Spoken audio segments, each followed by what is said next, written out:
guys in from Saturday Night Live. He's currently the host of The Tonight Show. Ladies and gentlemen, it's Jimmy Fallon! Oh, hey there. You made it. Welcome to the Universal Studio Tour. I'm Jimmy Fallon. I'll be making sure that you get through this experience in one piece. You've got the very best guide. Patrick! And the greatest drive. David. They're the best. I love that. Even though Patrick! it owes me $5. Sorry, what? I know you guys are excited to get on the tour, but first, a few safety rules. Yeah, that's right, Jimmy. Just a few more safety rules before we continue on with the tour. Now, first, if you need guest assistance or have a medical emergency, or if you drop something valuable inside the train or have any sound or video issues, reach up and grab the red ink or the runs along the center of the train while you're back to assist you as soon as it's safe to do so. Otherwise, during the entire tour, please stay seated and keep your arms and legs inside the vehicle at all times. Studio is private property. Anytime during the tour, you drop your phone or just can't wait to use the restroom. Hold your order and remain seated. Please don't smoke any kind during the tour. Now be prepared. Our tour today features loud noise and sudden train with fire effects and many water effects. So you want to have your cameras ready for great photo opportunities to keep your eyes open so they don't get wet or lost. Finally, for your safety and the safety of those around you, please do not use selfie sticks while you're on board. Okay, we are done with the rules and the regulations. We get on and off into the heart of our studio where some of Hollywood's biggest names come to work every single day. And the road that we're taking to get there, we here in the biz refer to as timeline. Why? Because if you look to your left and your right, you're going to notice these movie posters here, which represent just a fraction of the thousands of films we have made here at Universal over the years. From our classic Universal monster movies like Dracula and Frankenstein, to our Academy Award winners like The Sting and Gladiator, and then all the way to the big blockbusters like the Back to the Future series, the Jurassic Park series, and of course, the Fast and the Furious series with Fast 9 in theaters now. Now, we are the biggest, the busiest, the most famous, the most active, the oldest film and television studio in the world. More productions have been done down here in our lot than anywhere else on the planet. We've been making and facilitating projects here for over 106 years. It was on March 15, 1915 that our founder, Carl Humbling, cut the ribbon opening on what used to be a chicken ranch, what he called the strangest city on earth, Universal City, which has evolved beyond features into television, streaming services, theme parks, everything you know about Universal began in our lot. We're going to be exploring the two sections of our lot today, the back lot and the front lot. We're going to start with the front lot. The front lot, it contains mainly sound stages. We have 28 sound stages in total on the entire lot, filming mostly interiors, the insides of places. But we can fake the outside inside them. And if you look very quickly over here to your left-hand side, you'll see they look like that. Those big brown buildings. This is a great way to start the tour by staring at the building. That one is exciting. It is Soundstage 12. It's the largest soundstage in our front lot. It has housed some of the largest sets in movie history. And it's the former home to The Voice, which still films in our lot. We just moved into a couple sound stages in the back lot. We'll pass by those later. Right now, we're passing by some former sound stages on the left-hand side. 2016. Lots of history here. Soundstage 20 is where the original CSI, the one that took place in Vegas, was filmed. Yeah, they didn't film it anywhere near Vegas. They filmed it here. 19 is where Jim Carrey spent some time filming scenes from Bruce Almighty, and 18 was home to the Monsters for years. Now, all three of those sound stages are currently being used for Bel Air, which is the reboot, the dramatic reboot of the 90s sitcom Fresh Prince of Bel Air. Can't wait for that to come out. And we're now passing 17 and 16. The last show at 17 and 16 was Superstore, starring American friend Ben Feldman. Currently at 17 and 16, that is where we are filming season 2 of the reboot of Saved by the Bell. That streams on Peacock, NBC Universal streaming service. And that show also takes up 3 whole sound stages here. Saved by the Bell has a third sound stage over here on the left-hand side, next to the parking structure that has all the trailers and tents in front of it. That makes up the base camp for Saved by the Bell. It's where the makeup and wardrobe and dressing room trailers are. They are next to sound stage 21, which is the second largest sound stage in our front lot, where Steven Spielberg filmed some scenes from Jurassic Park and Ron Howard used it to build and film Mission Control for Apollo 13. Films use our sound stages quite often, but not usually for very long, maybe a couple of weeks or so on average before they move on to other locations. Our sound stages are mostly used now year-round for television. NBC Universal, absolutely no stranger to television. We've been broadcasting for 82 years. In that time, we've created and broadcast some of the biggest and most popular television shows in history. And along with the shows that are flashing on your screen, many others were filmed in these sound stages on your right-hand side. During the 70s and part of the 80s, these sound stages were referred to as Sitcom Alley, because these sound stages are for different strokes, silver swimmers, One Day at a Time, Facts of Life, Coach, amongst many others. Now we passed Soundstage 42 where Ted Danson films his comedy Mr. Mayor. And 44 here is one of two sound stages used by another fan favorite, Ignorance. And across from 44 over on your left-hand side, we're going to quickly pass by these production bungalows here. These bungalows, they used to be dressing rooms for some of Hollywood's biggest names at the time, Rock Hudson, Jimmy Stewart, Lucille Ball, Morris Day, just to name a few. But now they're being used by writers and producers and directors and people who have development deals with NBC Universal. For example, 5180 and 5170 on your left-hand side that we're passing now. Those bungalows currently belong to Dwayne "The Rock" Johnson. Yes, his production company, 7 Bucks Production, in there. He's going to be spending a lot more time in and out of here because Young Rock's been renewed for season 2. As we now pass by the most famous of our bungalows, 5195, still on your left. Quickly look at that silhouette painted on the front of it. It is none other than the master of thrillers himself, Mr. Alfred Hitchcock, because that was his bungalow, where he worked on Vertigo, The Birds, and the lovely little story of a boy and his mother, Psycho.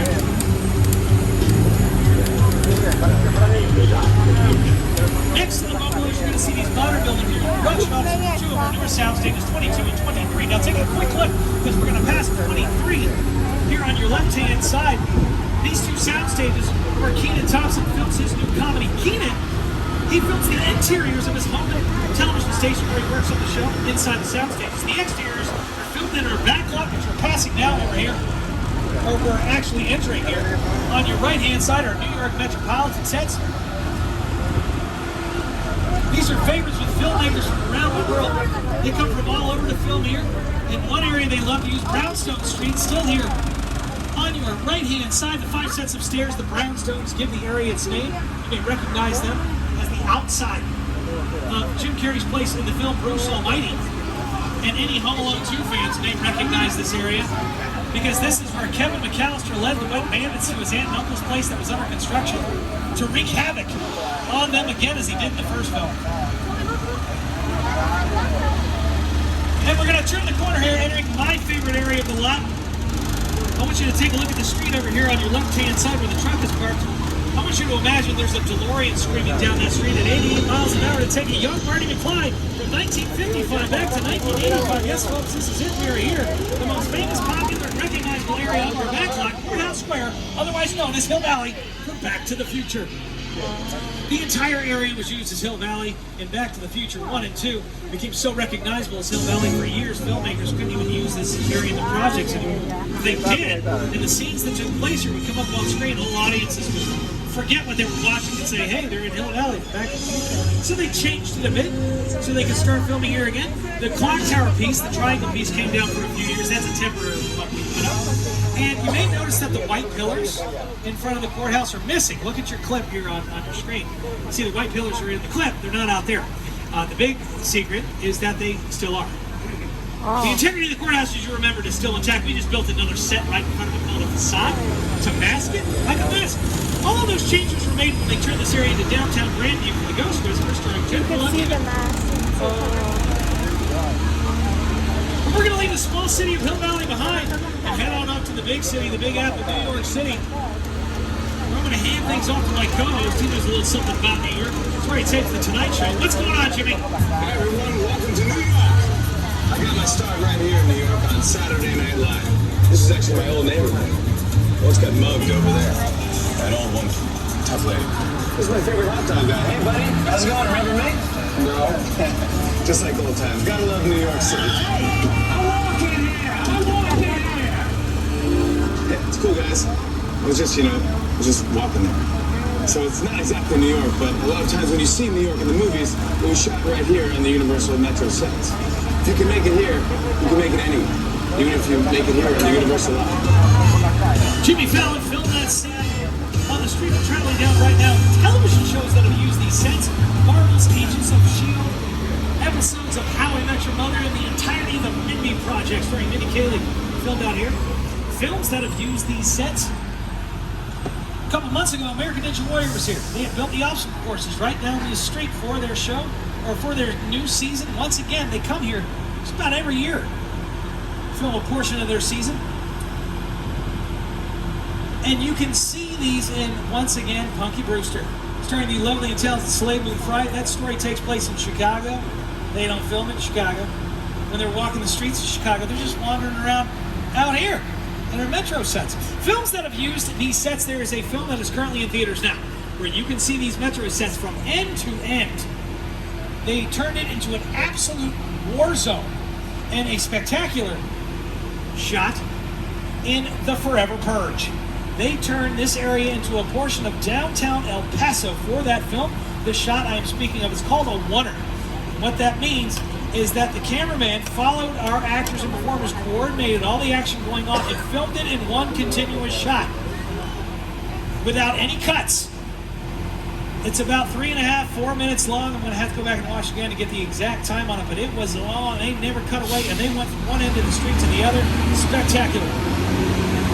But we're not going to spend a lot of time in the concrete jungle of the big city, because we've got plans in the prehistoric jungle of Skull Island, home to the legendary ape winner of the world, King Kong. Here's Sir Peter Jackson. It's the original King Kong, maybe I saw that movie on TV when I was about 8 or 9 years old, and I wanted to become a filmmaker.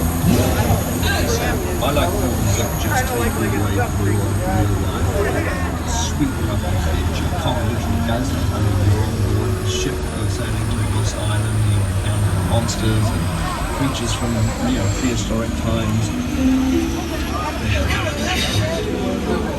So I was thrilled when Universal invited me back to Skull Island, and it's great to have you along for the ride. Now we have created this 3D immersive experience, so you're going to have your glasses ready. Don't put them on yet. Just your glasses ready?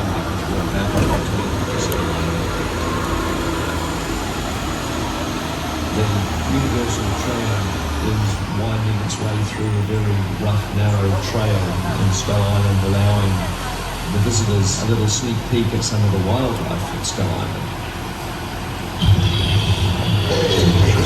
In a sense, this is like a mini sequel, a mini continuation. We're just taking the Kong and Skull Island and the dinosaurs that we established in our feature film.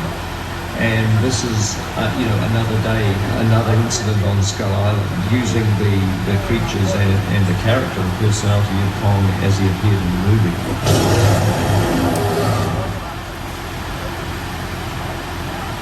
Folks, in just a moment, we will be returning to Skull Island, and before we do, I want to remind everyone to please remain in your seats, hang on your belongings.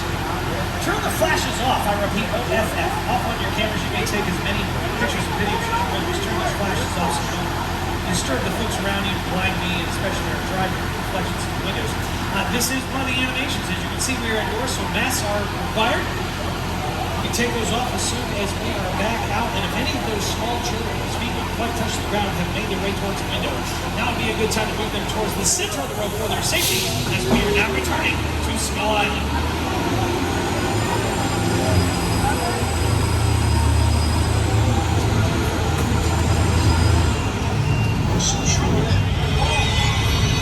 To the person who pulled the emergency cord, if this is a medical emergency, please pull the emergency cord again. To the person who pulled the emergency cord, if this is a dropped item, please pull the emergency cord again. Okay, just to make you aware, unfortunately, because we are inside the animation, I am unable to get out the tram to assist you. We're back in Skull I will Island. have to come back there and speak with you after we have left the animation, and then we can figure out how to recover your dropped item. If you understand what I have just explained to you, please pull the emergency cord again. If it is safe to pull forward, go ahead and pull that emergency cord again.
You're so wet.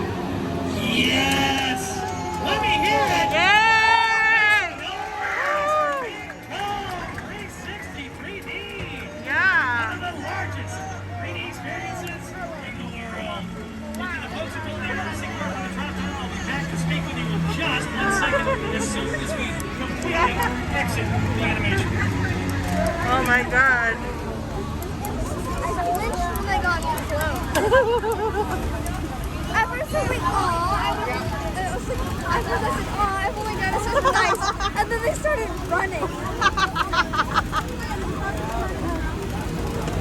Everything turned as soon as I called them. My dad is also my dad.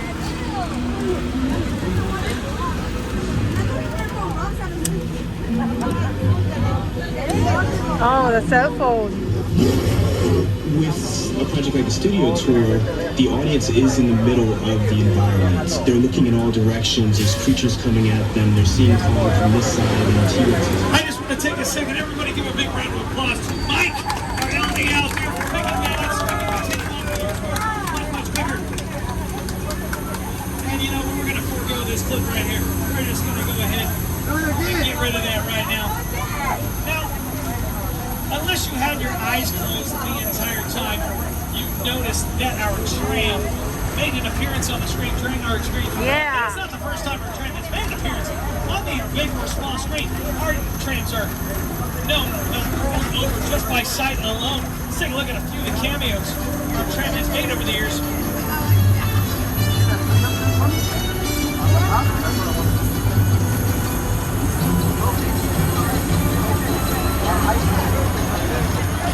Now, as I'm showing you this, every time our tram appears on screen, it becomes what is known as a picture car.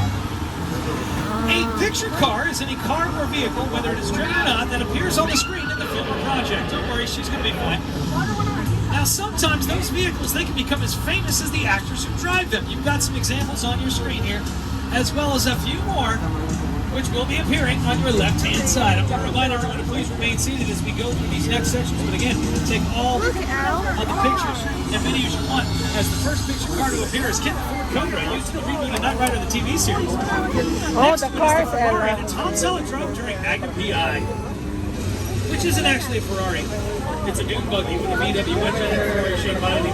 Tommy just let it look like a Ferrari on screen. It's a much cheaper way of doing it. Now, my favorite vehicle is the ones from Back to the Future here. But fan favorites, especially, well, kids and adults alike, the Flintstone mobiles. Oh my god, this is so good. Flintstone. We also have some select vehicles coming up from the Jurassic Park series. The Gyrosphere from Jurassic World, and that classic Jurassic Park Jeep Wrangler. Now, you may notice that what's missing around the Gyrosphere there is the big bubble that it rolled around it. They actually built one that it was in for the film, but the director and the camera crew quickly realized that they could see their own reflection in it as they were filming, so they had to get rid of it. So the one you see in the film that sits in is done on the computer through CGI, computer-generated image, special effects that we do now. And it's one of the reasons why those types of special effects are one of the reasons why the Jurassic Park series is one of the there's biggest another franchises of all time. Each film breaking records left and right. Jurassic World Dominion, the next film in the series, we fully expect to do the exact same thing. That film was in production when the pandemic hit. They had to shut down for a while. They were one of the first to go back into production. and we have a release date for the film. June 10th, 2022, in less than a year, Jurassic World Dominion will hit the big screen, and in celebration of this, let's set the mood a little music here. Because, ladies and gentlemen, welcome to Jurassic Park.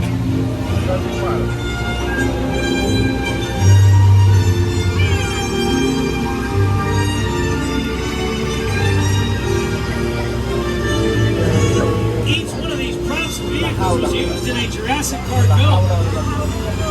Coming up on your left-hand side, you're going to see the mobile lab from the Lost World Jurassic Park. Fun fact about that mobile lab, it's not a real vehicle, it's made almost entirely of wood. Take a closer look at it. The sides are wood, the bars on the windows are wood, the frames holding are wood, and as we pass, take a look at the back. This is the big telltale sign right there. You see where the wood and the pigment start to work and chip away as it sits in the elements, exposing the material it's actually made out of. Yeah, get a good look at that. Show Yeah. Yeah! Oh my God! It's exciting. They haven't seen anybody in over a year, including my big friend over here on the left, hour half as serious. Hey, watch out, there's more coming. You'll see what it's called. Now, there's an aspect of the Jurassic Park films that they use in every film. They use it very well. It's the use of extreme weather. Thunder and lightning and rain. Right in the There always seems to be a forehead. giant storm that makes you drop into the most intense part of every Jurassic Park film, like it did here in this clip from the Lost World Jurassic Park. Many folks say, well, hold on a second, you can't control the weather. So how do you do all that? I said, well, yes, we can. We're about to show you how. As we roll into Old Mexico, here we're going to put on a little bit of a weather demonstration, right? One way we're able to add weather to film and television, even probably inside of one of our sound stations. We're going to do that with a little help from my man Steve. What's going on, Steve? Good to see you, buddy. Now, Steve up there in the booth, he's going to get our effects going for us. We should have some thunder coming from speakers on either side. The lightning is coming from strobe lights. Now we're just going to wait for Steve to turn the water on. When he does, the water's going to be pushed into the sprinklers, shooting in the air as it falls to earth. Water, that means they're gonna... Like rain. That way we can turn the weather on or off. Wow. Make it as heavy or light as we need. We can isolate it to just one spot, even if we're indoors, unlike the real weather, which is just going to do what it wants to do. Does it have something on top? Because the real weather is uncontrollable. Oh, the sprinkler. All right, Steve, you can turn the water on now. Thank you. Wow. Star Trek fans will be excited to know that Old Mexico here was used in the series Star Trek Picard, starring Patrick Stewart. This was part of a Romulan refugee site in that series. Steve! Hey, you remember what happened the last time you left the water running, don't you? Well, that's exactly what happened. Attention, everyone, if you're sitting on a blue seat like you. Oh my God.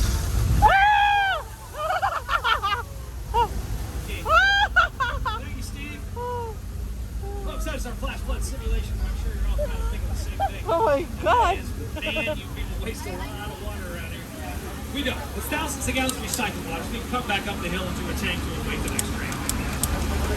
You said we wanted to. We're going to cross the border out of Mexico and into the Old West. We are now entering the area of our lot known as 6 Points, Texas. These are some of the oldest sets in our back lot, some of them dating all the way back to the silent film era. Some of Hollywood's most famous cowboys are posing on down these streets. Kirk Douglas, Clint Eastwood, the Duke himself, John Wayne, and Jimmy Stewart.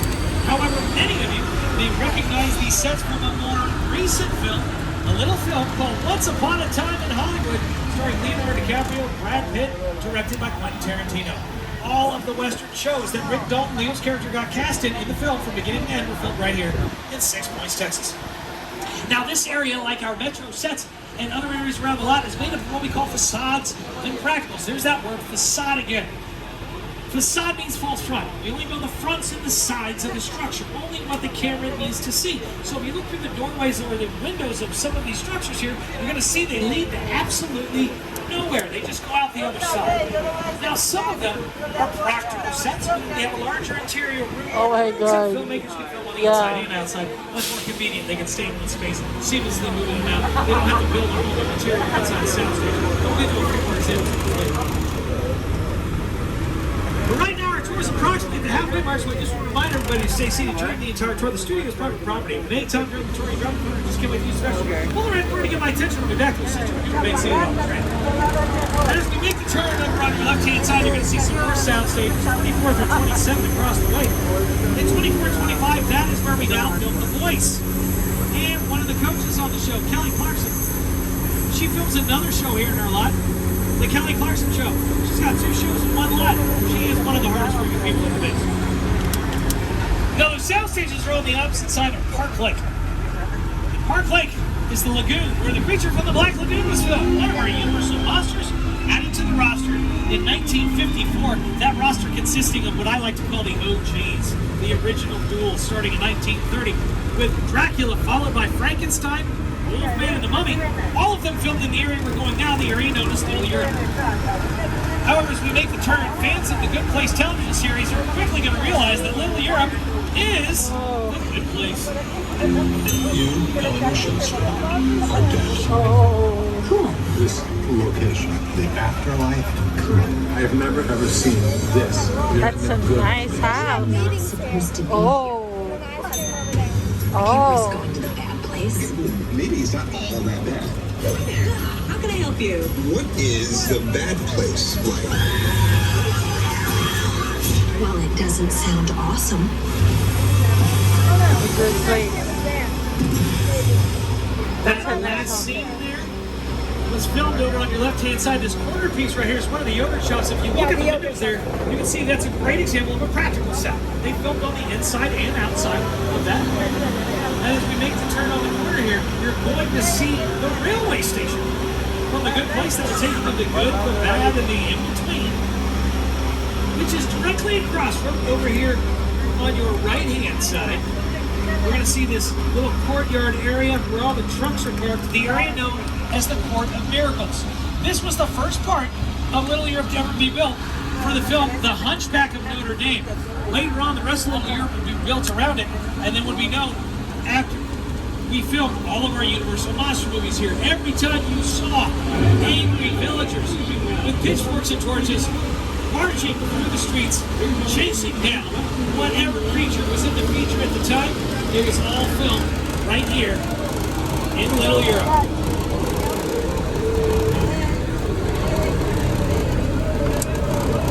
Now, ladies and gentlemen, we've got something very, very special planned for everybody here. David and I have been given permission to bring everybody inside Soundstage 50. So you can get a first-hand look as to what it appears like on the inside of a soundstage while it's being used for a production. Once again, since this is indoors, we ask that you properly apply your face masks. And we'll get a good view of exactly what's going on in the soundstage. You can see the soundstage is big enough to hold an entire tram. And it has been set up and dressed to look like a subway station in San Francisco.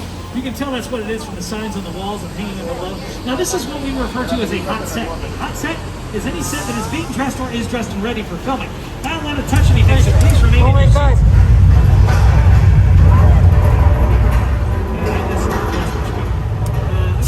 This is California. We tend to get traffic from time to time. Please remain calm. Remain seated. There's nothing to worry about here. Feeling just close to the floor at the same time. I'm sure it's just a big It's not actually feeling gas. Oh! But clearly I am wrong. Oh my God, there's an eye.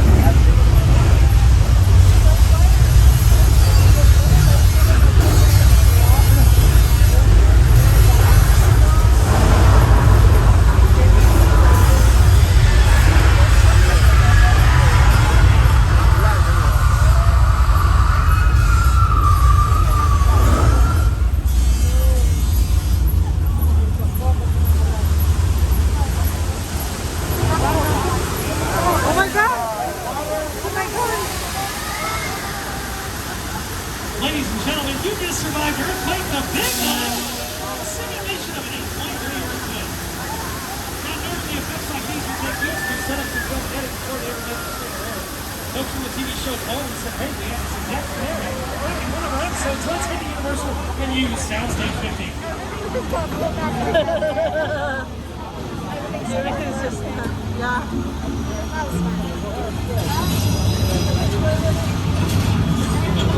Let's go on.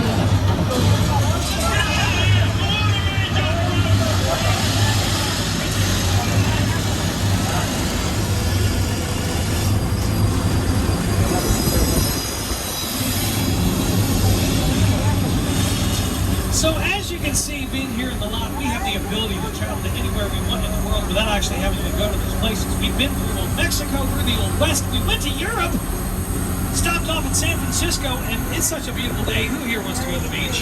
Because that's exactly where we're headed. Specifically the beaches of Miami, which of course was the setting to Jaws, directed by Steven Spielberg. Now this is a recreation of the filming location on the East Coast Park, this venue where they filmed Jaws. Very safe here, shark-free waters, nothing to worry about except for that one sensor. Can you just say something? What do you say? That's Steve! Wait, Steve! What, you just gonna wrestle that shark anyway? Well, I'll give you this! You've certainly got guts! There they are! Ah, Scuba Steve! I'm gonna ask everyone to please remain in their seats as we arrive at the safer spot, which I'm being told is only 30 feet down the stock line with these large barrels of gasoline. Sure. There's gonna be some fire.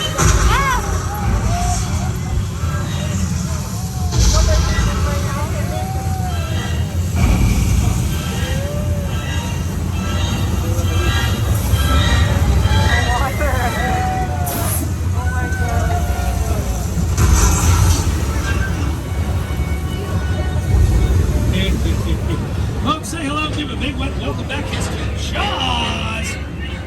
Don't worry, we were in no real danger. We've got one of the best trained sharks in the business. Watch this. Hey, shark! Back up! There he goes. No, our shark here, it works pretty much all the time. However, that wasn't necessarily the case with the shark Steven Spielberg used during filming. He never got a chance to test his shark in the open water before production began. And on the very first day of filming, Mr. Spielberg put his shark into the ocean. He yelled, "Action!" Then the shark immediately sank to the bottom of the Atlantic. That was just the beginning of the film. That's a much maligned shark. The shark was frustrated. It didn't really work all the time. It didn't work hardly at all. Wherever you were on the island, you could hear the radio waves. They were always saying, "The shark is not working." Repeat, "The shark is not working." We just waited around. We just waited. The shark worked well enough for a while there until it was a short time. So I did overstruck a lot.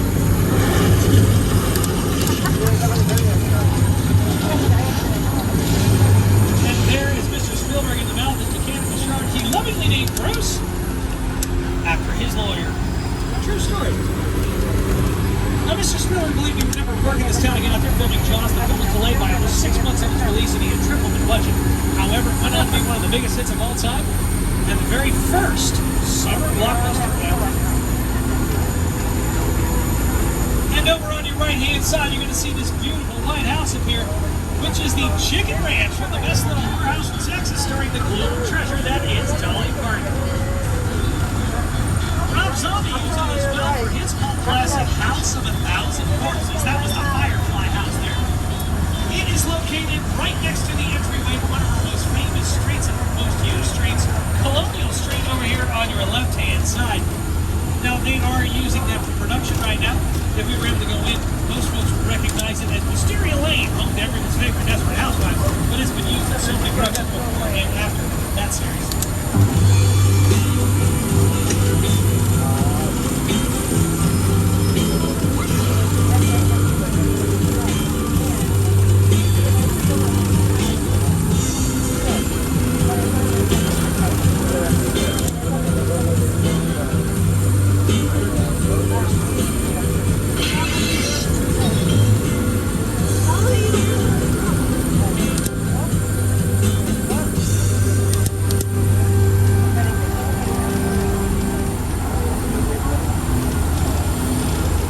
Just a moment, we're going to lead you right in Should it be a left-hand turn, and you're going to see some more picture cards appear on the right-hand side, such as the yellow Deuce Coupe from American Graffiti, directed by George Lucas. Yes, it is. That was the one that created Star Wars. And some select vehicles from Fast 9, which once again is in theaters now. We get these picture cars for our productions from all kinds of places. Car lots, used car lots. In fact, there was a used car lot that became somewhat famous after it was featured in the car. It is still in operation today in Hollywood. In the film, it was referred to as Charlie's used car lot. Charlie's used car lots where Marion Crane, played by Jenny Lee, changed her car from the off-white Ford over here on your right-hand side, so she could continue her trek across the desert to begin her new life and leave her old one behind. She got caught in a rainstorm, pulled up to a roadside motel, which would unfortunately be her last lap on Earth, because that motel was the Bates Motel, home to Norman Bates and the Setting to Psycho, directed by Alfred Hitchcock. Yes, the Bates Motel, the infamous movie #1, and the actual Psycho house coming up at the top of the hill. Now that home, it is not a real house, it is what we call a shell. Finished on the outside, nothing on the inside. Although some folks do say they can still see Mother in the second-story window, keeping an eye on her baby boy.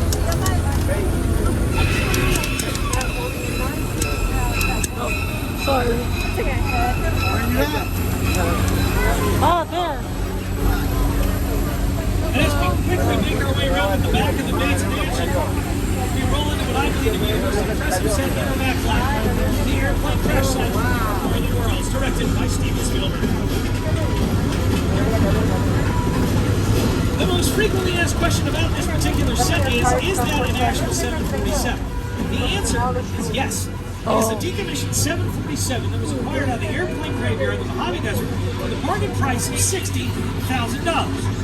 However, the shipping and handling to get it here was $200,000. They had to bring it here in 4 separate pieces.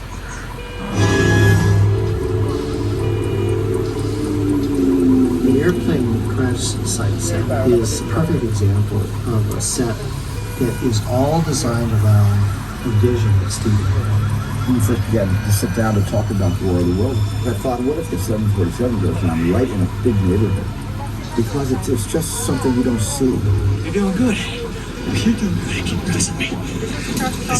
Listen, close your eyes, okay? Now closed.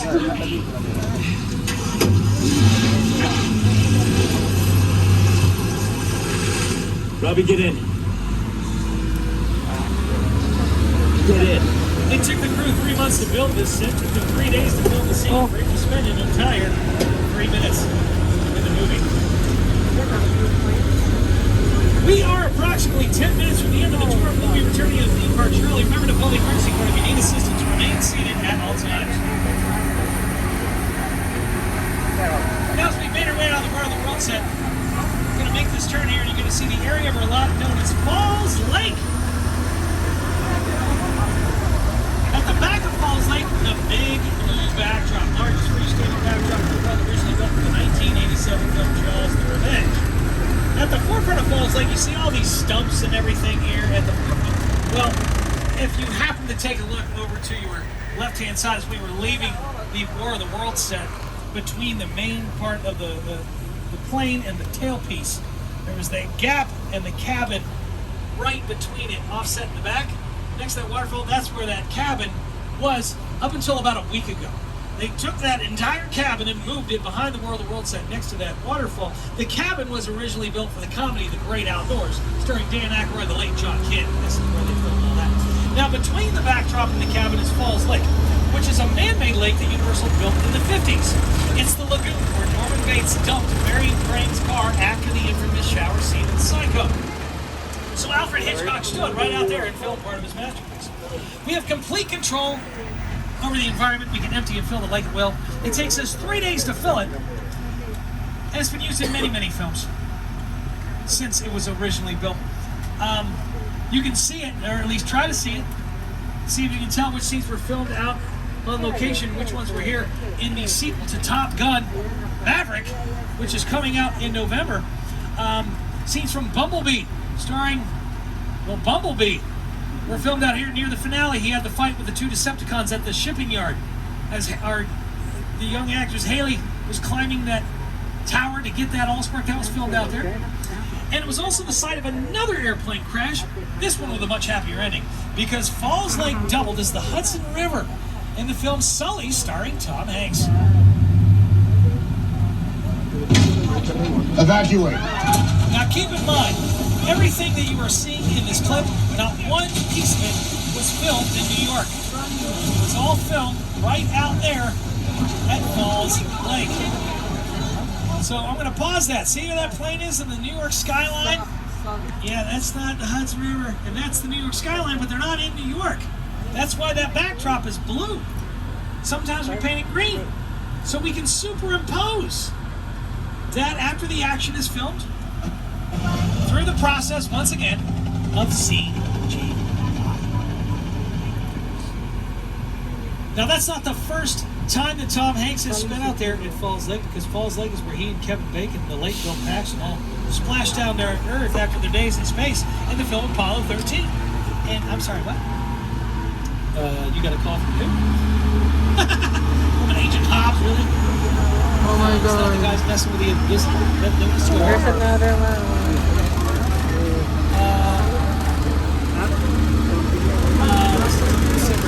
Folks, apparently our drivers got the call from an Agent Hobbs. This silver drum repair, absolutely nothing. Shady or sexual appears to be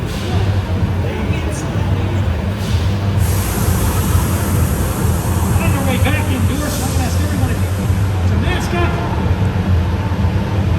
as we await instructions on exactly what we're doing and where we're going.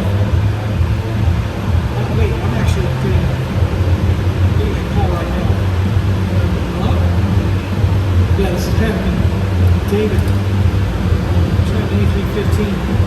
Who is this? My name is Roman Pierce. Pleased to meet you. Buddy Hobbs asked us to stash you sharp for a while. So we brought you in our secret spot. We're having a few friends over. It's a little messy, but it's all good. The more the merrier. Especially you right there in that third row. You've ever seen it. Oh. So look, see over there? It's Hobbs' urban assault vehicle. Best truck the U.S. government can buy. That work of art back over there is made by my man Tej. Think of it as like a Mona Lisa on wheels. Extra quality. So did you break it down to them? What's that? You had one job to do, only one. Alright, look guys, we're gonna keep Shaw from finding you, but to keep you safe, we need your help. We don't want the syndicate tracking us here, so put away your cameras and turn off your cell phones.